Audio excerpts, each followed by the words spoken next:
गौतम बुद्ध अपने ध्यान में बैठे थे कि वहां पर एक आदमी आया। ये आदमी अपने आलसीपन से बहुत ज्यादा परेशान था। आलसी आदमी गौतम बुद्ध से बोला, महात्मा जी, मेरी मदद कीजिए। मैं अपने आलस्य से बहुत ज्यादा परेशान हूं। आप ही कोई उपाय बताइए जिससे मैं आलसीपन से छुटकारा पा सकूं। गौतम बुद्ध ने उस व्यक्ति से कहा, पहले मुझे यह बताओ कि तुम्हें क्यों लगता है कि तुम आलसी हो। आलसी आदमी बोला, सिर्फ मुझे नहीं, मेरे परिवार वालों को और मेरे आसपास के सभी लोगों को ऐसा लगता है कि मैं आलसी हूं। गौतम बुद्ध ने फिर उससे पूछा, क्या तुम जानते हो आलस्य होता क्या है? आलसी व्यक्ति बोला, नहीं, मैं नहीं जानता, किंतु मैं इतना जरूर जानता हूं कि आलस्य बहुत बुरी चीज है। इसकी वजह से मुझे बहुत नुकसान हुआ है जीवन में। गौतम बुद्ध बोले, जिस परेशानी से तुम छुटकारा पाना चाहते हो, पहले उसके बारे में पूरी जानकारी ले लोगे तो उससे छुटकारा पाना आसान हो जाएगा। आलसी व्यक्ति बोला, भगवान, इतनी बुद्धि तो मुझ में नहीं है, आप ही मुझे इस समस्या के बारे में जानकारी दीजिए। गौतम बुद्ध बोले, आलस्य एक मानसिक अवस्था है, एक विचार है जिसे जाने अनजाने में हम खुद ही जन्म देते हैं। आलस्य दो मूलभूत कारणों की वजह से ही जन्म लेता है, एक है शारीरिक और दूसरा मानसिक। शारीरिक कारणों में पहला कारण है गलत तरह का भोजन। हम सभी जानते हैं कि हमारे शरीर को भोजन से ऊर्जा मिलती है, और यह ऊर्जा सजीव चीजों से मिले तो अच्छी, यानी कि प्राकृतिक रूप से जो हमें भोजन की वस्तुएं प्राप्त होती हैं, उनसे अगर यह ऊर्जा मिले तो हमारा शरीर इससे अच्छी ऊर्जा प्राप्त करता है।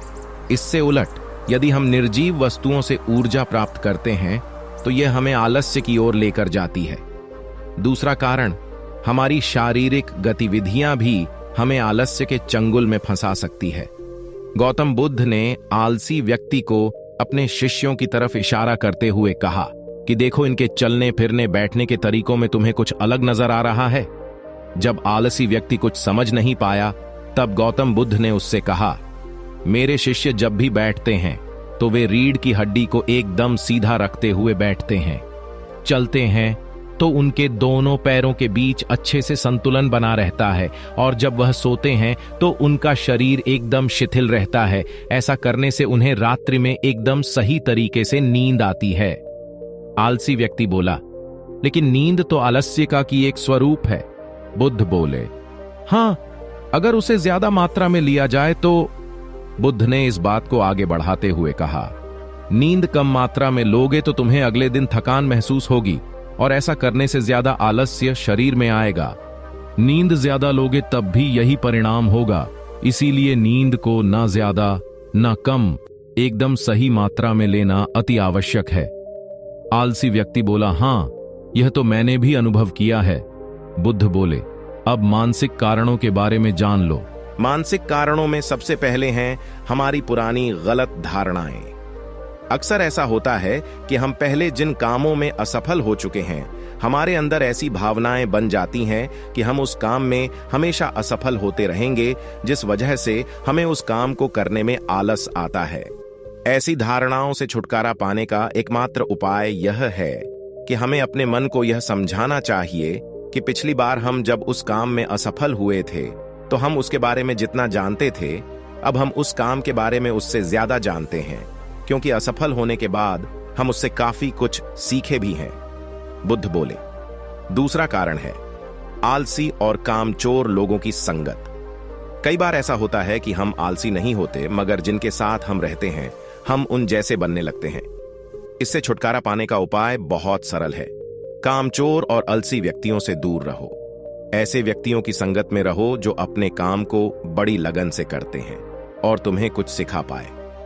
गौतम बुद्ध ने तीसरा कारण बताते हुए कहा, यह कारण आलस्य के लिए सबसे बड़ा कारण है, काम को कल पर टालते रहना। यह कारण इतना शक्तिशाली है कि किसी भी व्यक्ति को बर्बाद कर सकता है। इससे बचने का सबसे आसान उपाय यह है कि जो काम जितनी जल्दी संभव हो उतनी जल्दी कर दिया जाए।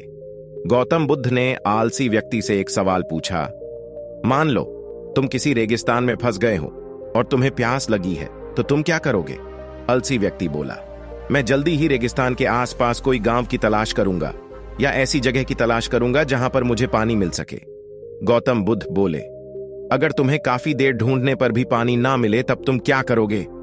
आलसी व्यक्ति बोला, मैं तब भी अपनी तलाश जारी रखूंगा, क्योंकि ऐसी परिस्थिति में मेरे पास कोई और दूसरा विकल्प तो होगा ही नहीं। गौतम बुद्ध बोले, बिल्कुल सही, और यही है मानसिक स्तर पर आलस्य का चौथा कारण।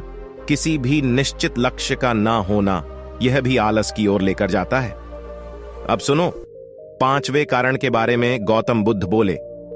सोचो कि तुम्हारे पास काफी सारे सोने के दागिने हैं जो तुम्हें एक जगह से दूसरी जगह लेकर जाना है। तुम चलते चलते थक जाते हो और किसी पेड़ के नीचे बैठ जाते हो, और तभी तुम्हें दूर से तुम्हारी तरफ दौड़कर आ रहे डाकू दिखाई देते हैं। तो क्या तब भी तुम आलस करके वहीं बैठे रहोगे, या ऐसी परिस्थिति में तुम वहां से उठकर दौड़ने लगोगे? आलसी व्यक्ति बोला, जी, मुझे वहां से दौड़ना ही पड़ेगा, नहीं तो मेरी जान और सोने के दागीने दोनों खतरे में पड़ जाएंगे। बुद्ध बोले, यानी कि तुम्हारे पास एक ठोस वजह होगी दौड़ने के लिए। यही है आलस्य का पांचवा कारण, किसी भी काम के लिए ठोस वजह का ना होना।